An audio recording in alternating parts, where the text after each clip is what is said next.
A E aí, fera aí. Gabriel? Beleza? Beleza? Vamos começar, né? Até para poder ser Ô, pontual com o pessoal. Você também tem um compromisso aí, 19. Vamos começar logo para vamos que aproveitar vamos. aí.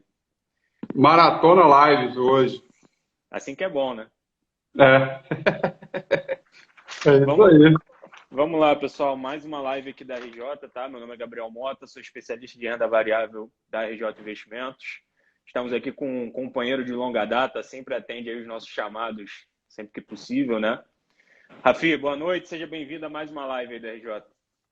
Obrigado, Gabriel. Poxa, estenda aí meu abraço para você, para o Dudu, para todo mundo aí da RJ, no qual eu tenho um carinho gigantesco. E sempre quando eu vou para o Rio, dá uma passadinha aí no escritório, tal, para falar com vocês. Muito legal. Obrigado pelo convite mais uma vez. Eu espero poder ajudar bastante, né? No momento que está passando, muita vol no mercado, espero poder contribuir bastante aí com análise para que todo mundo aqui saia daqui preparado para atravessar o que vem aí à frente. Boa, boa, essa é a ideia. Vamos lá. Pessoal, já convido a todos que ainda não têm conta aberta com a gente, tá? Na bio tem uma descrição ali, só clicar, a abertura na conta na Modal é bem fácil. Já fica aí o convite para vocês terem todo o nosso serviço. A RJ tem um serviço amplo, tanto de investimentos, parte de seguros, consórcios, tá? Então, já fica o convite para os clientes, para as pessoas que ainda não têm conta com a gente, abrir e conversar um pouquinho mais para entender os nossos serviços, tá? Rafi, vamos lá, sem mais delongas. Há 2 meses aí a gente tem visto um risco fiscal e risco político cada vez mais presente no radar dos investidores, né? Todos esses dois assuntos estão convergindo para uma antecipação do debate eleitoral que a gente vai ver aí em 2022 com mais força, né? Mas essa antecipação do debate eleitoral, como o cliente começa a se posicionar já agora e como é que ele já pensa em se posicionar em 2022? Olha, eu prometo que eu vou chegar na resposta, mas a gente tem que cortar algumas partes importantes para chegar, para que as pessoas entendam exatamente toda essa dinâmica, né? É, bom, a primeira coisa importante é o seguinte: o investidor brasileiro, num contexto geral, ele está cada vez mais acostumado a um ambiente de alta volatilidade. Ou seja, a gente pode traduzir isso para um ambiente de alto nível de estresse, de muitas variáveis, né? E a gente não precisa ir muito longe na história do tempo, né? A gente tem Joesley Day, né? A gente tem lista do Fachin, a gente tem, poxa, a soltura do Lula, tem diversos movimentos, né, que estão ligados à Petrobras, mudança de presidente, assim, várias coisas que claramente dão um spike de volatilidade absurdo no momento em que isso acontece. Né? A questão eleitoral, ela é mais uma delas, como também a questão da pauta fiscal. Durante todo o ano, Gabriel, eu tenho sido muito crítico com a parte fiscal. Tanto é que toda vez quando o dólar começa a cair, o real se valorizar bastante, eu digo, olha, aproveita para comprar. Não vai deixar o Brasil estressar para depois se achar que tem que fazer proteção e começar a comprar dólar. Por essas duas razões e por esse histórico de spike de volatilidade que vem acontecendo. Se a gente não trata o fiscal de maneira realmente séria, na carne, na veia, tocando em todas as feridas, a gente vai viver de eternos voos de galinha e a volatilidade, que é esse ambiente de risco um pouco mais elevado, ela vai permanecer. Mas diante de todo esse cenário, eu também concluo que o investidor brasileiro está acostumado com essa volta. É claro que não significa estar acostumado, significa que sabe atravessar. Não é a mesma coisa.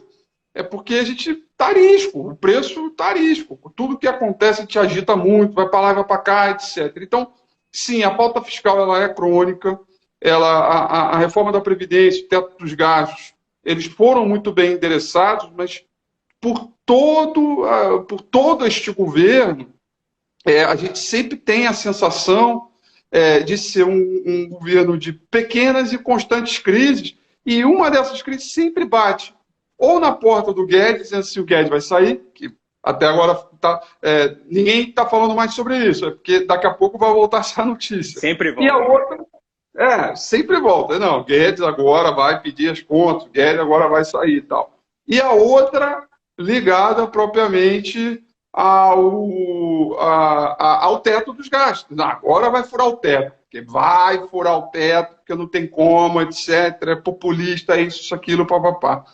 Então, o que eu estou querendo aqui dizer é que a gente já deveria estar acostumado com esse ambiente de alta vol. E a questão política é uma agenda fixa. Em 4 anos vai acontecer e nas últimas 2 eleições, ou melhor, 3 eleições, ou seja, de hoje para trás, né, foram eleições de alta volatilidade também.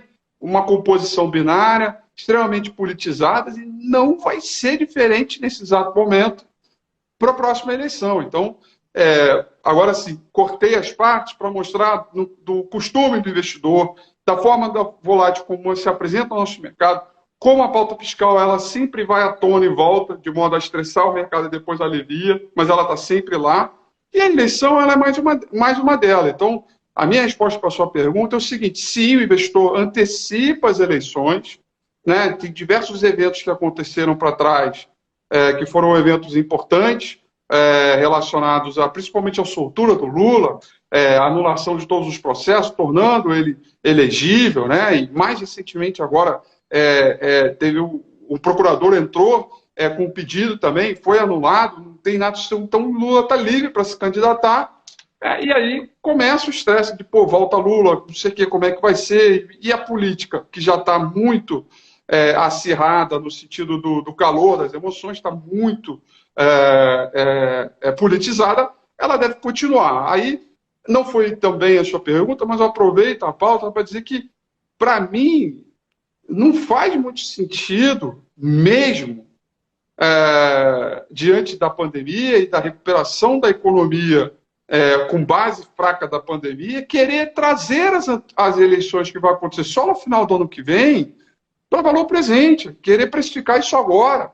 Para mim não faz sentido nenhum, assim, não entra na minha cabeça em querer decidir a eleição com base no preço hoje. É uma coisa que tem... Assim, o Brasil, em alguns aspectos, o longo prazo dura uma semana. E que dirá a gente de hoje até o final do ano que vem para decidir algo que tudo pode acontecer. Nesse exato momento está lá o STF discutindo se vai ou não ir adiante a independência do Banco Central definida pelo Congresso. E cada hora tem uma coisa, troço. Então, para mim, não faz sentido. É um jogo que tem que ser na hora do vamos ver. Acho que tem uma recuperação econômica vindo aí, tem um PIB projetado que pode ser um pouco mais ou um pouco menos, mas ele é para frente, é um PIB positivo.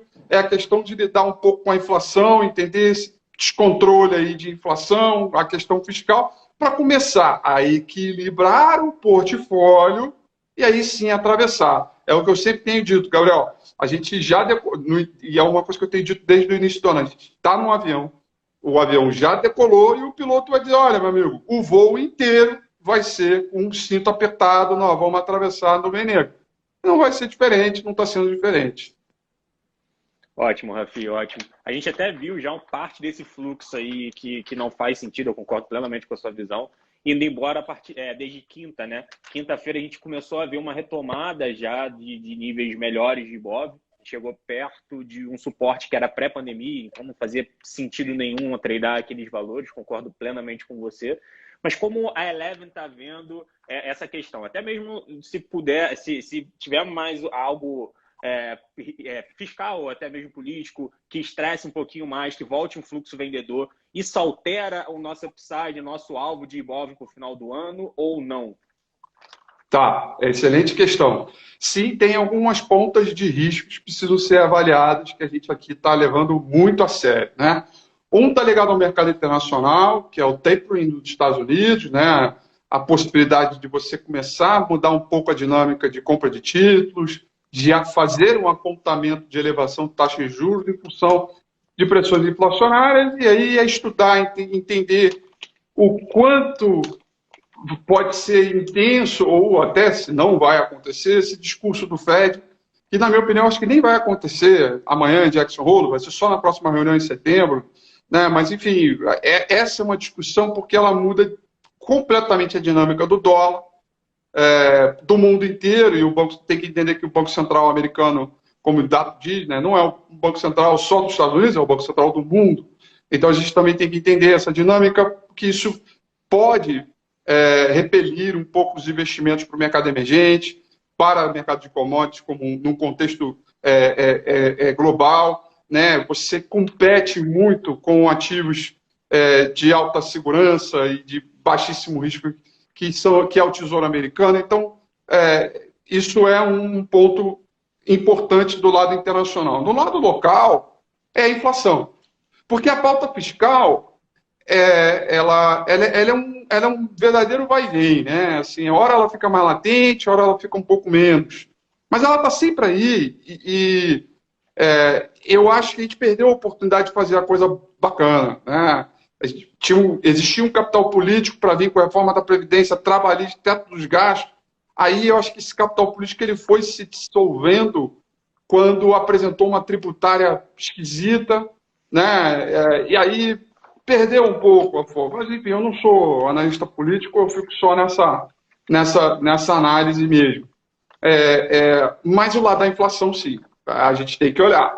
A gente parte de um momento onde tem aí uma crise hídrica, não chove, a gente pode ter um problema na questão ligada à geração de energia elétrica, se a gente tiver um remanejamento de tarifas, né, de energia, isso pode continuar pressionando a inflação, e aí você tem mais uma rodada ainda de percepção de aumento de juros, e na verdade, essa percepção de aumento de juros está acontecendo já há bastante tempo.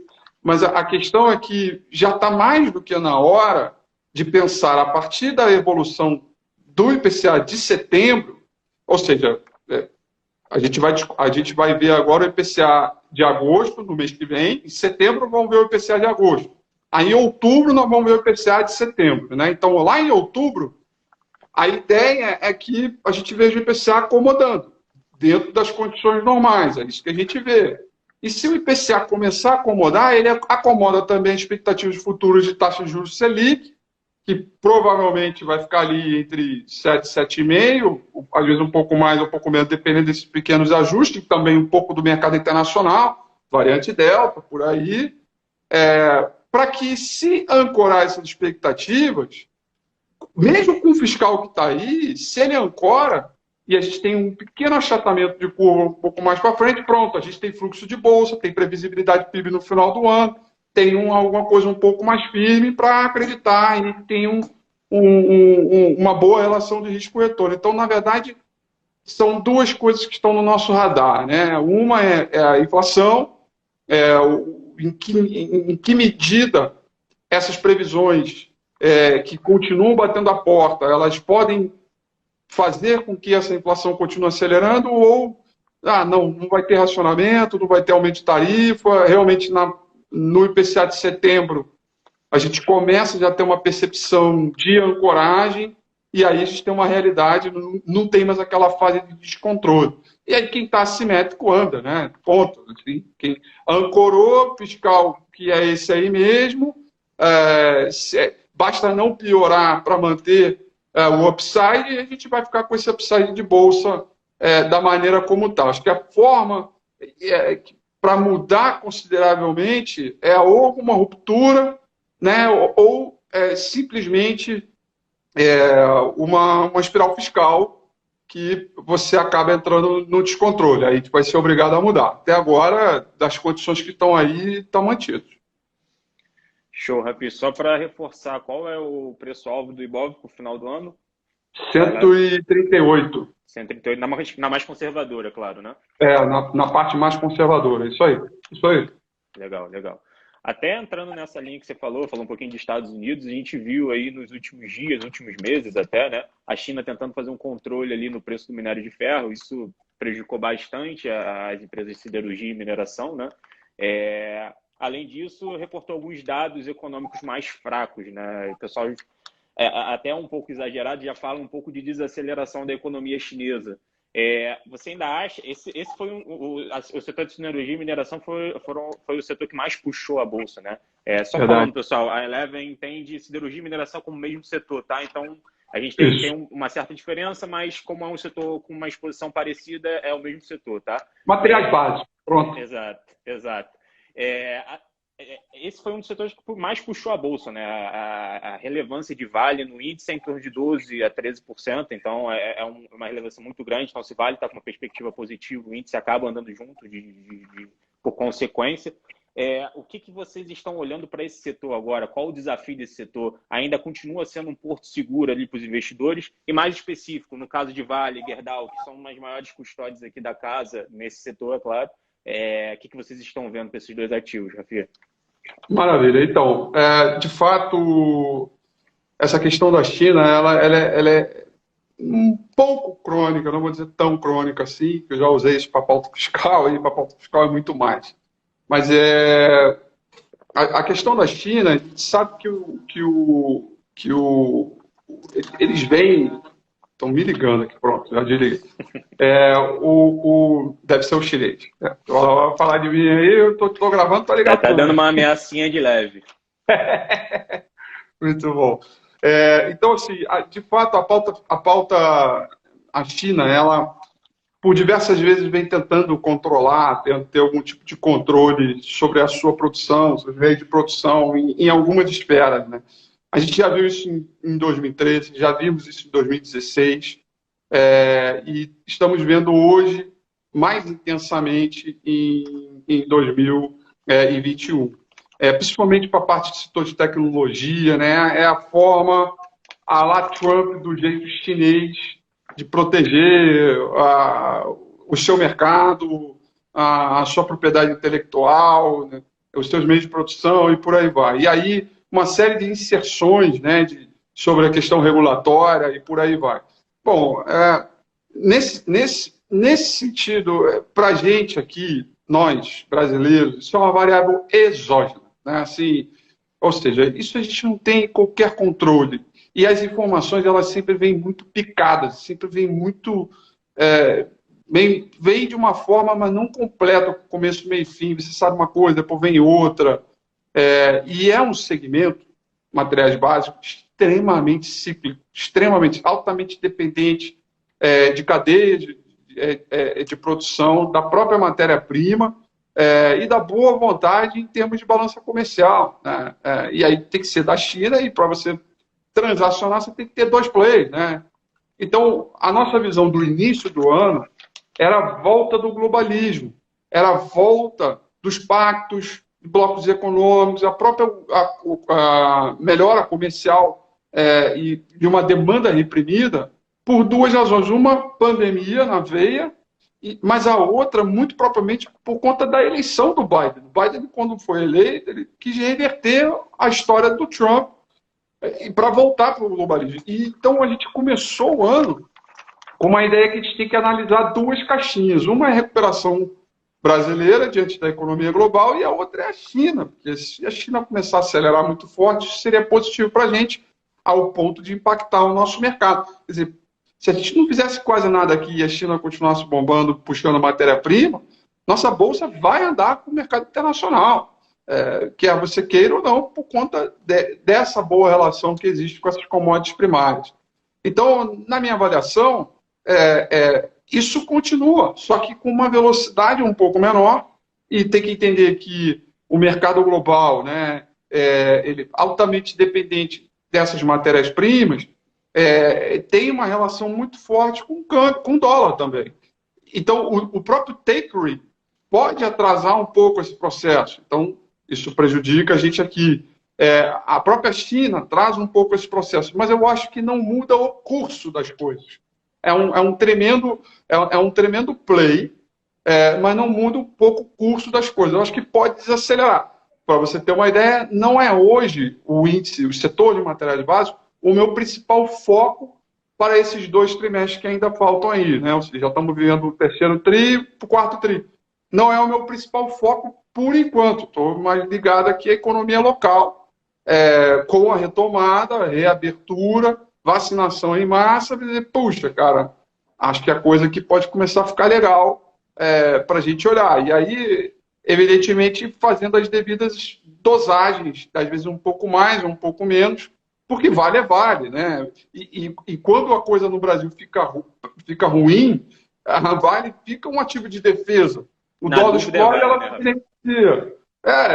E aí eu fico brincando, né, com os meus seguidores lá, na dúvida, vale, porque ela serve para qualquer cenário, cenário internacional, cenário local, cenário de defesa, proteção, assimetria, bons fundamentos. Você pode botar qualquer motivo, né? Assim, é uma empresa, poxa, muito bonitinha. Agora, por ser commodity, ela é muito cíclica, ela vai oscilar muito, mas Vale continua sendo Vale. Então, estou falando da Vale, mas, poxa, Gerdau, diante de principalmente que ela mudou bastante o seu portfólio nos últimos anos, ela tem sua própria fábrica nos Estados Unidos, então uma atividade econômica mais forte, inclusive o próprio dólar mais forte, você também, Gerdau pode se beneficiar bastante com isso.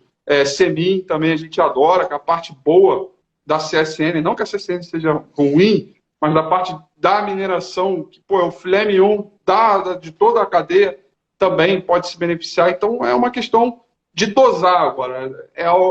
Dentro do meu portfólio, hoje ele teria um peso menor diante das oportunidades que tem de ativos Brasil. Legal, Rafi. Eu vou até fazer, foi até bom esse gancho que você deu, que a próxima pergunta é exatamente sobre varejo, né, que é um setor muito ligado ao interno. Mas antes de fazer essa pergunta, você consegue dar uma explicada no índice RRG, que aí vai me ajudar no que a gente vai falar sobre o setor de varejo? Pô, o RRG é demais, cara. É um troço fantástico que a gente tem aqui na Eleven. O RRG chama-se Relative Rotation Graph, né?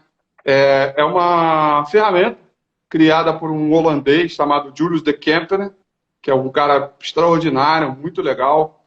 Já fiz live com ele aí, aqui na Eleven, tudo, no meu programa Domingo com a FI também. E ele criou uma ferramenta de modo que você consiga fazer comparações relativas. Porque quando você faz comparação relativa, como você faz comparação relativa? Você geralmente coloca algum papel dividido por um principal benchmark, por exemplo, para saber se aquele papel está tendo uma performance boa ou ruim diante daquele benchmark. Então, Petrobras dividido pelo Ibovespa. Bom, se aquela razão ela estiver subindo, não importa. Se a bolsa estiver subindo, a Petrobras deve estar subindo muito mais do que o Ibovespa. E se da forma ao contrária, né, se aquele ratio estiver caindo, significa que a Petrobras está subindo muito menos do que o Ibovespa. Né? Ou o Ibovespa está subindo mais do que o Petrobras. Enfim, tem essa relação de performance relativa. Só que quando você faz performance relativa, pela própria ideia da razão, né, de você dividir um ativo pelo outro, você só consegue comparar duas classes de ativo, dois ativos entre si. O RRG, ele é uma forma mais... é uma ferramenta mais completa para você trabalhar performance relativa, mas não só de um ativo referente ao benchmark, mas de todos os ativos que você queira dentro de um portfólio, entre eles, com comparação relativa com o principal benchmark. Então, é como se fosse um verdadeiro radar, né, de informação, onde você consegue ver em tempo real aqueles ativos ou setores que estão tendo uma performance, que estão atraindo fluxo mais fortemente do que outros papéis dentro da mesma ideia de comparação relativa.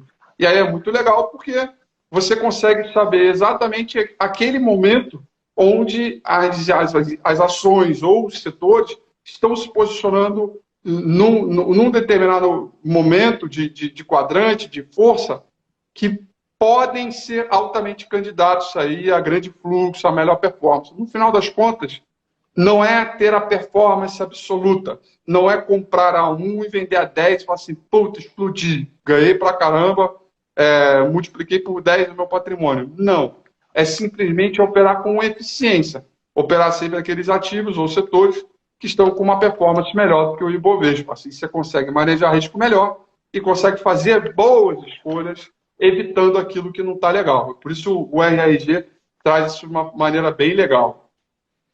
Legal, legal. Já fica aí a provocação para os nossos clientes. Esse relatório a gente tem acesso, tá? Só acionar o seu assessor. A gente envia o relatório para todos os clientes. Quem não tem conta ainda com a gente, abre a conta que a gente disponibiliza esse relatório e vários outros que a Eleven disponibiliza todo dia, falando sobre setores, sobre cenário macro, sobre empresas.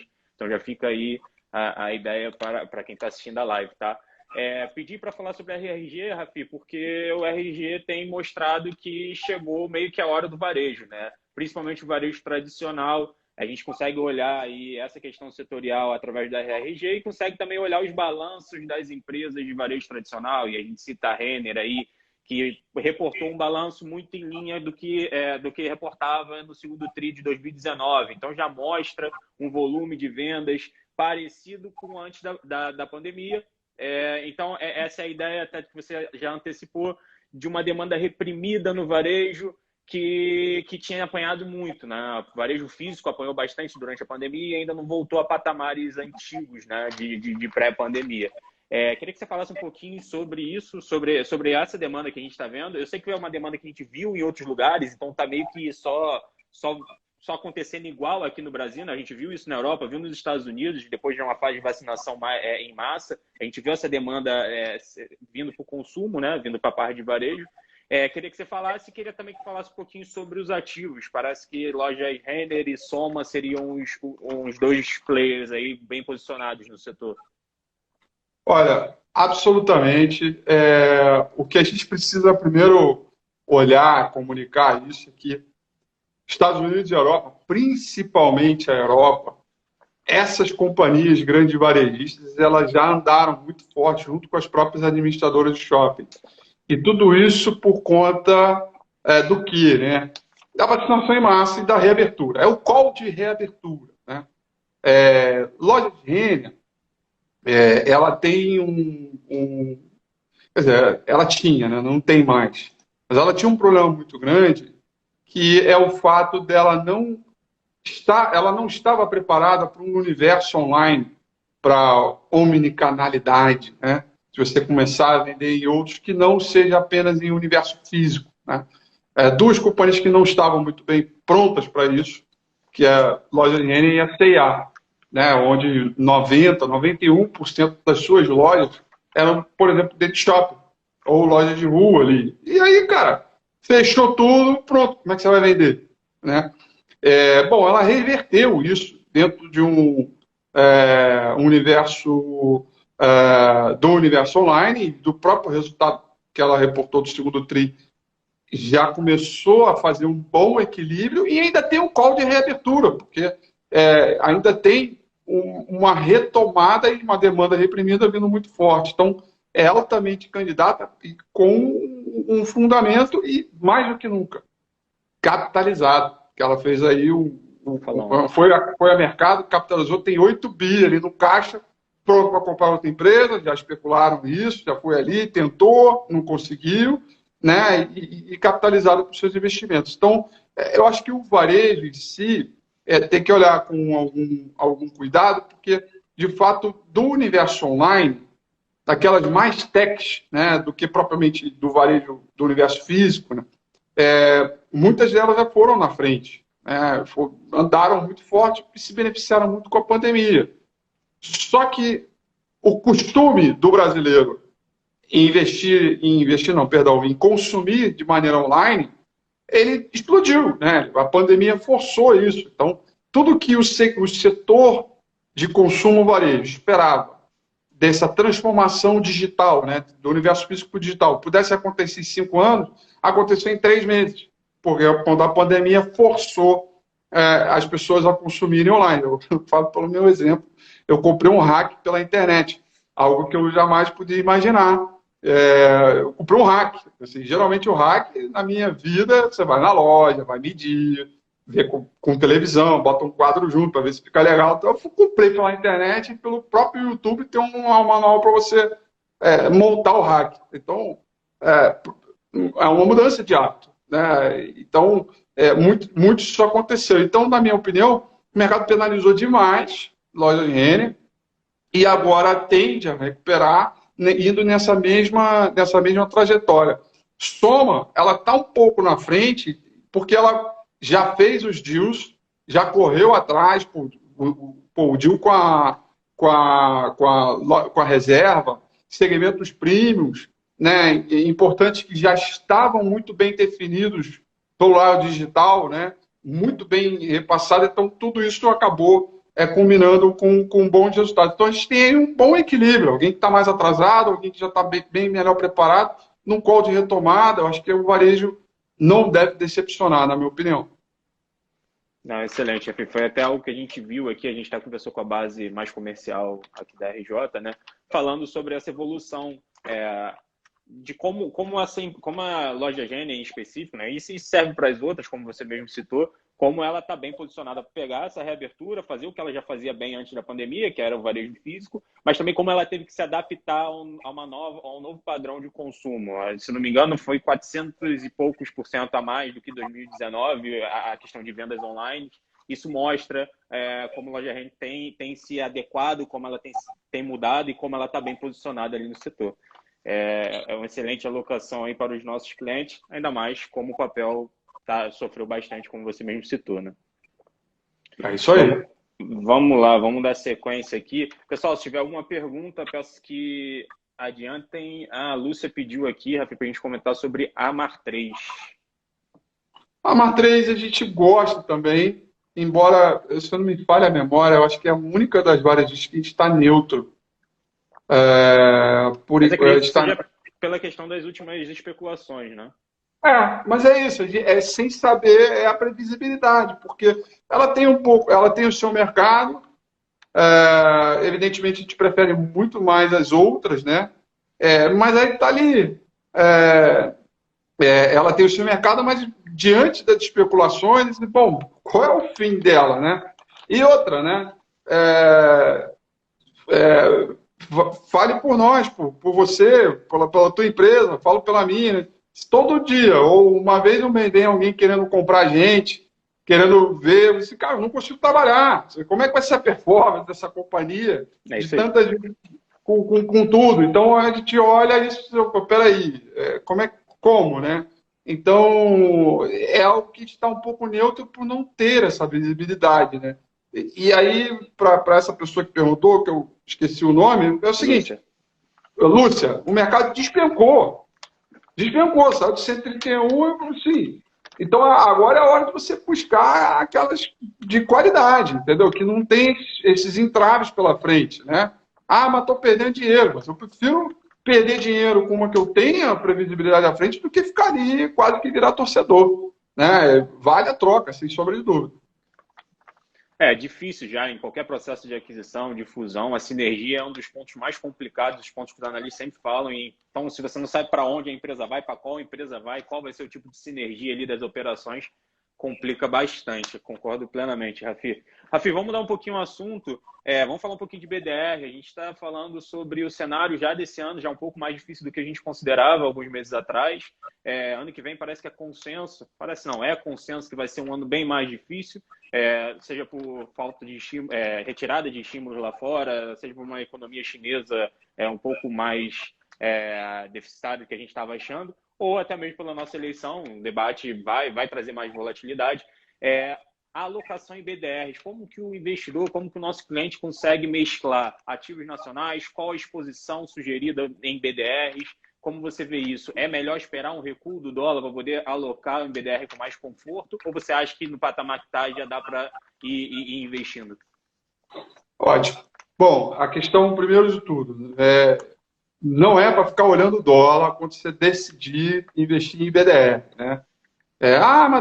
Porque quando você investir, já é uma forma de você dolarizar um pouco o teu dinheiro. Então, não é para você ficar ali, o dólar cai, hoje está bom para investir em BDR. O dólar sobe, agora não está bom para investir em BDR. Mas vai ficar tradando dólar em BDR. Então, assim, é um erro. As pessoas fazem isso com alguma frequência, isso não é legal. BDRs cada vez mais estão ganhando liquidez, hoje dão acesso para todo mundo, cota unitária, puxa, muito legal. E assim, por mais que no book ali tenha pouca liquidez, se tratando de uma BDR, de uma componente gigantesca, você vai ter um market maker ali brigando por alguma ponta. Então, não é um mercado que preocupa. E que, puxa, você vai estar atrelado a uma empresa americana, um McDonald's, uma Google, uma Nike, né, ou uma empresa, perdão, brasileira que tá lá fora, por exemplo, o Mercado Livre, né, Stone, e por aí vai. Pô, beleza. É legal pra caramba. Assim, a gente nunca teve uma oportunidade real de trabalhar a diversificação de portfólio de maneira verdadeira, assim, como a gente está tendo hoje, através da B3, né? Pelo acesso aos ativos que antes só ficavam na mão de grandes investidores, pela multiplicidade de classes de ativos que tem aí, assim, tem bastante coisa para você escolher. Então, cabe a você decidir. Geralmente eu indico entre 5 até no máximo 10, 15% todo o seu portfólio alocado para renda variável, para que você faça essa transição saindo do real e indo para dólar, né? E aí, enfim, você vai e compra as BDRs, negocia BDRs como uma forma de diversificar esse portfólio. E aí, já contando aqui, já de primeira mão para vocês, inclusive todos da RJ e a turma aí que tiverem com vocês, né, a gente aqui está focado num produto especialmente internacional, né? Vai ser um Eleven Internacional Global Equities, né? Que não necessariamente sejam empresas dos Estados Unidos, pode ser empresas, por exemplo, que estão negociadas na Alemanha, na Suíça, né? Empresas boas que todo mundo conhece que a gente pode analisar. Então, da noite para o dia, a gente vai passar, né, a olhar mais 456 companhias novas, todas internacionais, e que muitas delas têm BDRs aqui. Então, a gente vai ter esse call de compra, agitar isso, a gente vai conseguir fazer esse serviço de mercado internacional para todo mundo que tiver. E com a RJ, por quê? Porque a gente entende, né, que agora o investidor está maduro o suficiente para entender como funcionam as regras do jogo, e agora é só uma questão de você equilibrar o portfólio. E, aliás, nisso os assessores de investimento fazem até muito melhor que nós. Deixa que a gente analisa e o assessor que faz uma decisão de alocação que seja adequada ao perfil de vida, com a pessoa, enfim. Não vou ensinar a padre a rezar missa aí para vocês, né? Mas é uma turma que algo que hoje está bem legal, assim, e aí ele tem que mesclar. É claro, eu estou vendo um dólar um pouco mais forte, seja pelo tapering dos Estados Unidos, ou por conta do nosso estresse aqui e a eleição que vai ser ano que vem. Então, ter uma parte em BDR é uma forma também de você proteger um pouco dessa volatilidade. Não ficaria de fora de maneira alguma, é algo que eu tenho defendido bastante aí. Boa, Rafi, boa. É a visão que a gente tem aqui também, a gente compartilha da mesma visão, que o investidor, principalmente nesses momentos de maior volatilidade, que ele tenha algo dolarizado ali, né? Fora isso, a gente tem outras soluções aqui na RJ, tem uma mesa muito focada em produto estruturado, em derivativos, para proteger a posição do nosso cliente. Já peço aí de novo para o cliente que se sente ali um pouquinho mais com medo, né, desse cenário e da volatilidade, que já aciona esses assessores, aciona a mesa de renda variável, para a gente conversar um pouquinho mais sobre derivativos, BDR e todos os assuntos de renda variável, tá? Rafi, minha última pergunta, depois a gente pega as perguntas aqui do chat, tem uma aqui do Andrew que eu já te passo. Eu vou falar do core, né? É o que você sempre fala, portfólio fusion, Rafi. Como é que o cliente, como é que o investidor, ele consegue, na prática, tá? A gente sempre fala mais na teoria, assim, mas como é que ele consegue mesclar a visão fundamentalista com a visão técnica, né? Com a visão gráfica? A gente sempre bate muito nessa tecla de que essa é uma estratégia vencedora, que o gráfico te dá um time melhor, os fundamentos te dão ali toda a base de investimento, mas o gráfico acaba te dando um time legal, um time de fluxo, um time de momento mesmo. Time de momento é ótimo, mas um time de momento para poder se alocar ali e pegar um preço melhor de entrada e que vai se refletir num lucro maior, né? Queria que você falasse um pouquinho de como vocês conseguem mesclar essas duas estratégias para poder entregar uma carteira consistente para os clientes. Perfeito. Essa, de fato, é o core aqui, é o meu xodó aqui na Eleven, que eu cuido com muito carinho. Hoje a carteira subiu 0,71, enquanto o mercado subiu 0,50, ou seja, a gente está tentando sempre buscar aí a melhor performance relativa, né? Junto ao mercado. Já estamos no mês de agosto, 3% de alta, chegamos a 8% já, mas aí o mercado desovou, tal, e agora está ali no mês, o Ibovespa cai, a gente está subindo 3%. Então, é isso, é buscar esse diferencial, gerar alfa, gerar valor para os nossos clientes e a todos que seguem a carteira. Bom, a gente tem aqui, como é que a gente mescla isso, né? De fato, eu digo que eu sou um analista técnico, né, mais sortudo do mundo, né? Porque todos os dias eu sou alimentado por informações de análise fundamentalista de uma equipe gigantesca, né? Nós somos aqui 45 analistas, a maior mesa de análise de certificados do Brasil, aqui na Eleven, setorizados, cada um especializado no seu segmento, e todos os dias tem insights. Todos os dias, falei com a empresa, falei com o CFO, eu fui lá na empresa, vi isso, aquilo, coloco isso no radar, etc. Então, todos os dias eles têm esses insights, né? E aí Dato e eu, a gente modelou uma coisa, um algoritmo que a gente chama de ECA, que é Escala de Convergência de Análise, né? O que esse ECA faz? Ele traz um ranking e dentro desse ranking a gente tem informações com base em análise fundamentalista, que são as mais clássicas, do sentido de quais são o múltiplo, como é que está o PL da companhia, nível de endividamento, né, relação EV sobre EBITDA, todas as informações que são cruciais para a gente entender a qualidade da companhia. E aí tem uma outra análise ainda em fundamentos, que está muito ligada à capacidade de entrega, barreiras de entrada, questões que não necessariamente são refletidas nos números, no fundamento, mas, se você tem um CEO que, cara, não passa confiança, pode ter o fundamento que for, a coisa pode emperrar, investidores não compram a ideia, porque no final das contas são business de pessoas, então a gente modela Sim. isso também, e traz a análise técnica junto com a quantitativa para setar timing das operações através de uma coisa que a gente chama de MOT, que é um outro indicador chamado máxima otimização de time, que é o que traz viés cognitivos, questões que às vezes o mercado executa, que a gente identifica, e aí parte para um movimento de mercado, né? Coloca o ERG junto nesse segmento, que é a rotação setorial, para trazer. E aí esse ECA, ele vai de 0 a 10, de nível de escala, né? Papéis acima de 7,5 são papéis candidatos a entrar no portfólio Fusion. A gente nunca vai ver nenhum papel abaixo de 7,5 no portfólio Fusion. Se ele vai para baixo de 7,5, ele sai do portfólio Fusion imediatamente. Tira ele e vão botar outro. Então, praticamente todos os dias, com base na oscilação de preço, distanciamento de média 200, etc., esse ECA ele vai subindo um pouquinho mais, vai diminuindo, né? E aí, todos os papéis que estão dentro, a partir de 7,5 para cima, e lembrando, nunca teve um papel 0 e nunca teve papel 10.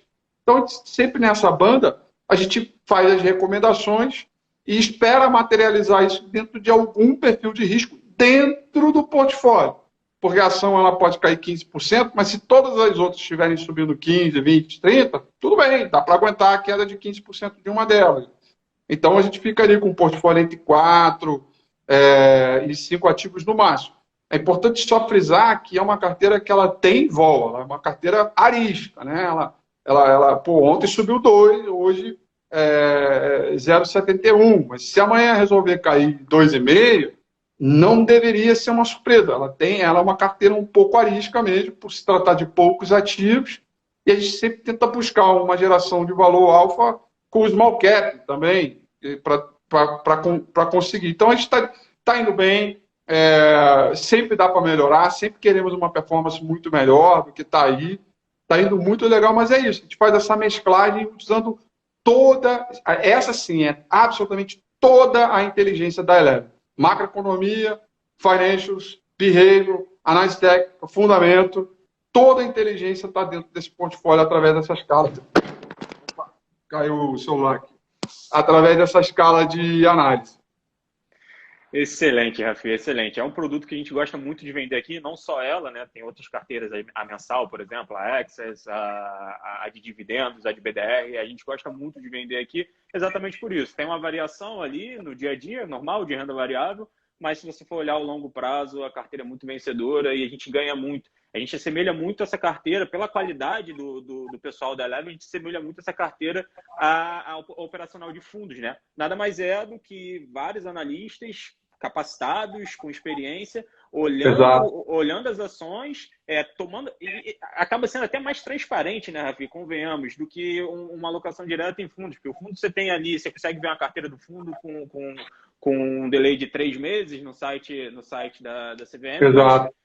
a de vocês sempre está ali o PDF explicando e dando uma satisfação para o cliente, né? Por que Exato. que andou, por que que não andou, ou por que andou, por que que a gente está Exato. trocando esses ativos, fora o ganho de liquidez que a gente sempre fala aqui, né? Você tem uma carteira recomendada com vários analistas gabaritados, analistas experientes, olhando os ativos, fazendo sugestões de alocação, e você continua tendo uma liquidez de ação, onde você vende no preço que está sendo negociado agora, e em 2 dias o dinheiro está na sua conta. Coisa que a gente não consegue ver em Perfeito. outros produtos que têm essa Perfeito. qualidade técnica. Tá? Então, Exatamente. é uma operacional que a gente gosta muito aqui na RJ, tá?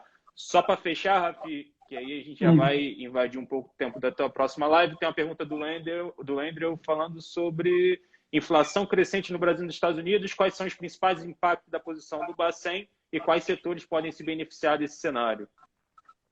Peraí, inflação dos Estados Unidos e posição do Bacen aqui, Banco Central Brasileiro, é isso? Isso, Monitorar. Aí é monitorar, né? Se fosse inflação Brasil, aí eu diria que é entender um pouco como é que pode ser essa dinâmica de dólar para saber, né, se a gente tem que aqui tomar algum ativo, algum partido, intervir no mercado de câmbio. Mas aí, nesse caso, é monitorar. É um monitoramento. Banco Central, o mandato dele é inflação e juros, né? Então, se a inflação dos Estados Unidos começa a acelerar, ele tem que ver as consequências, monitorar isso. Benefício para os setores é difícil, né? Só se estiver falando algo em torno de uma exposição cambial aí para a gente poder analisar, mas benefício para o setor fica difícil. É. Beleza, Rafi, mais uma vez te agradeço, tá? Já é a segunda live que a gente participa aí, sempre muito prestativo. Já agradeço mais uma vez a sua presença. Essa foi uma promessa nossa com os nossos clientes na migração que a gente fez da antiga corretora para essa, de que a gente ficaria mais próximo da Eleven, ficaria mais próximo de áreas técnicas e estratégicas da Modal. E a gente está trazendo aí toda quarta-feira uma pessoa para falar. Já tem nas 3 últimas quartas-feiras foi alguém da Eleven, né? Porque a gente ficou muito mais próximo com essa migração. E te agradeço aí mais uma vez, tá? Poxa, eu que agradeço. Contem comigo bastante aí. Parabéns pelo trabalho de vocês, um trabalho de muita excelência. Sempre recebo elogios aqui. Eu tenho vários amigos no Rio de Janeiro aí que, pô, principalmente no Rio, pelo CRJ, a galera fala muito bem de vocês aí. Meu abração pro Dudu, pro Prado, pro Alexandre, pra galera. Muito legal ver esse crescimento de vocês aí, de forma gigante como vocês estão. Verdadeiros agentes da transformação, é isso que a gente gosta de definir aqui com dado. E esse papel é fundamental nessa realidade, né, que a gente está vivendo, né? Vocês desse lado aí fazem uma coisa que é infinitamente melhor que a gente, que é conhecer o cliente, saber o que ele realmente quer, o que ele precisa. Faz todo um filtro de uma bateria de análise que a gente faz aqui todos os dias, né? Então, quando linka essas coisas, puta, o cliente de vocês tem muito a se beneficiar. Então, conta com a gente aqui. O que a gente puder ajudar sempre no cliente de vocês, nas informações, vem com a gente aqui que a gente ajuda bastante. Obrigado aí e eu espero vê-los numa próxima oportunidade. Excelente, Rafi. Já estendo aqui meus agradecimentos também para o Dato, que tem ajudado muita gente nessa transição, e para o Daltoso, que tem participado de algumas reuniões com os clientes aqui. Os clientes têm adorado toda a expertise que ele consegue trazer para a gente. Para quem ainda não tem, fica mais uma vez o convite para quem ainda não tem conta aberta com a gente, vai ali na bio, abre a conta. Esse debate a gente vai trazer toda quarta-feira, mas a gente está aqui disponível de segunda a sexta, até mesmo final de semana, se o cliente quiser, para conversar sobre renda variável, conversar sobre investimentos e até mais do que isso, tá? A RJ tem um grupo que expande muitos produtos financeiros dela, tá? Rafi, mais uma vez, muito obrigado. Pessoal, obrigado pelo tempo de todo mundo aí. Abraço. Valeu, turma.